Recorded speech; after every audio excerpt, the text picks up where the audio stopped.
क्या आपको भी लगता है कि कुछ गड़बड़ है? एक तरफ टीवी पर बताया जाता है कि भारत दुनिया की सबसे तेजी से बढ़ती हुई बड़ी अर्थव्यवस्था में से एक है। जीडीपी बढ़ रही है, हाईवे बन रहे हैं, एयरपोर्ट बन रहे हैं। भारत दुनिया की टॉप इकोनॉमी बनने की तरफ बढ़ रहा है। लेकिन दूसरी तरफ पेट्रोल भरवाने जाओ तो जेब ढीली हो जाती है, सब्जी खरीदने जाओ तो बजट बिगड़ जाता है, बच्चों की फीस बढ़ रही है, घर का किराया बढ़ रहा है, ईएमआई बढ़ रही है। तो सवाल यह है कि अगर देश अमीर हो रहा है तो आम आदमी अमीर क्यों नहीं हो रहा? क्या भारत की तरक्की सिर्फ आंकड़ों तक सीमित है, या फिर सच में देश बदल रहा है और हम उसे समझ नहीं पा रहे? आज की इस वीडियो में हम बिना किसी राजनीतिक पक्षपात के समझेंगे कि आखिर भारत की इकोनॉमी बढ़ रही है या आम आदमी की मुश्किलें बढ़ रही है। और वीडियो के अंत तक आपको खुद जवाब मिल जाएगा। भारत की इकोनॉमी ग्रोथ आखिर कैसे मापी जाती है? सबसे पहले समझते हैं जीडीपी। जीडीपी यानी ग्रॉस डोमेस्टिक प्रोडक्ट। सरल भाषा में कहे तो एक साल में देश के अंदर जितना सामान और सेवाएं बनती है उनकी कुल कीमत यानी जीडीपी। जब जीडीपी बढ़ती है तो कहा जाता है कि देश की इकोनॉमी बढ़ रही है। और इसमें कोई शक नहीं कि पिछले कुछ वर्षों में भारत ने तेजी से विकास किया है। नई सड़कें बनी है, रेलवे में सुधार आया है, डिजिटल पेमेंट्स में भारत दुनिया में सबसे आगे पहुंचा है, मोबाइल इंटरनेट सस्ता हुआ है, विदेशी कंपनियां भारत में निवेश भी कर रही है। यानी अगर केवल बड़े आर्थिक आंकड़े देखें तो तस्वीर काफी शानदार दिखाई देती है। लेकिन यहीं से शुरू होती है असली कहानी। आम आदमी जीडीपी नहीं, अपनी जेब देखता है। मान लीजिए किसी न्यूज चैनल पर बताया गया कि भारत की इकोनॉमी 7% बढ़ गई। अब एक मध्यम वर्गीय व्यक्ति के लिए इसका क्या मतलब है?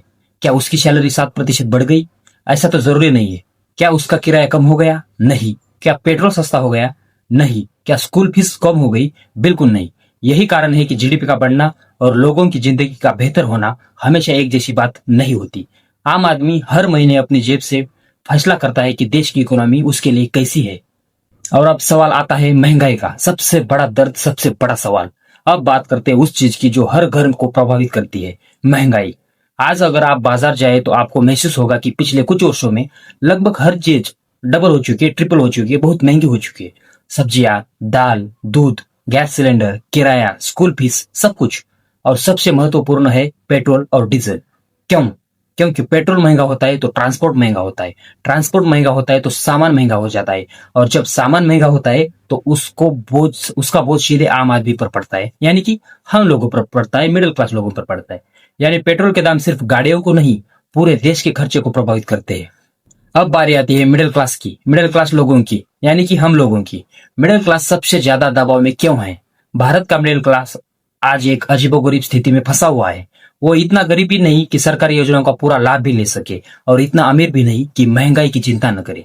उसे टैक्स भी देना पड़ता है, ईएमआई भी भरनी पड़ती है, बच्चों की पढ़ाई भी करानी पड़ती है, घर का खर्च भी चलाना पड़ता है, और भविष्य के लिए बचत भी करनी पड़ती है। लेकिन समस्या यह है कि खर्चों की रफ्तार आय से ज्यादा तेज दिखाई दे रही है।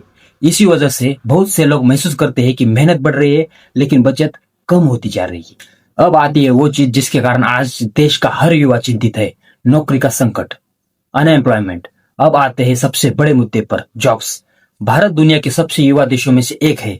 हर साल लाखों युवा कॉलेजों से निकलते हैं, डिग्रियां लेकर, सपने लेकर, उम्मीदें लेकर।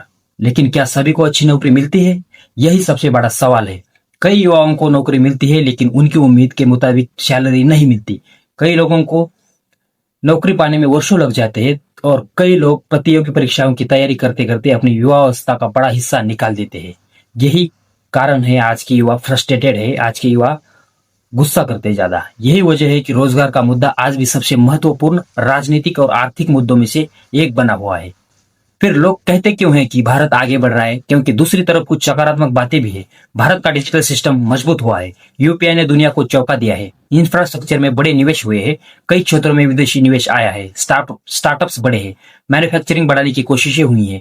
दुनिया की बड़ी कंपनियां भारत को एक बड़े बाजार और उत्पादन केंद्र के रूप में देखने लगी है। यानी तस्वीर पूरी तरह नकारात्मक भी नहीं है। देश में विकास हो रहा है, लेकिन सवाल यह है कि उस विकास का फायदा हर व्यक्ति तक कितनी तेजी से पहुंच रहा है। असली लड़ाई आंकड़ों और वास्तविकता की है। सरकार आंकड़े दिखाती है, विपक्ष समस्याएं दिखाता है, लेकिन आम आदमी दोनों के बीच खड़ा है। उसे न जीडीपी खानी है, न ग्राफ पीना है। उसे चाहिए अच्छी नौकरी, कम महंगाई, बेहतर शिक्षा, अच्छी स्वास्थ्य सुविधाएं और सुरक्षित भविष्य। अगर ये चीजें मिलती है तो उसे लगता है कि देश आगे बढ़ रहा है। अगर नहीं मिलती तो उस विकास सिर्फ टीवी के बहसों तक सीमित लगता है। सबको, हमें भी लगता है, मिडिल क्लास को भी लगता है, सबको लगता है। अब आते हैं मेन मुद्दे पर। सबसे बड़ा सवाल है, क्या भारत आगे बढ़ रहा है? हाँ। क्या भारत की इकोनॉमी मजबूत हो रही है? कई मामलों में हाँ, लेकिन क्या हर भारतीय को उसका फायदा महसूस हो रहा है? यही वो सवाल है जिसका जवाब अभी भी करोड़ों लोग ढूंढ रहे हैं।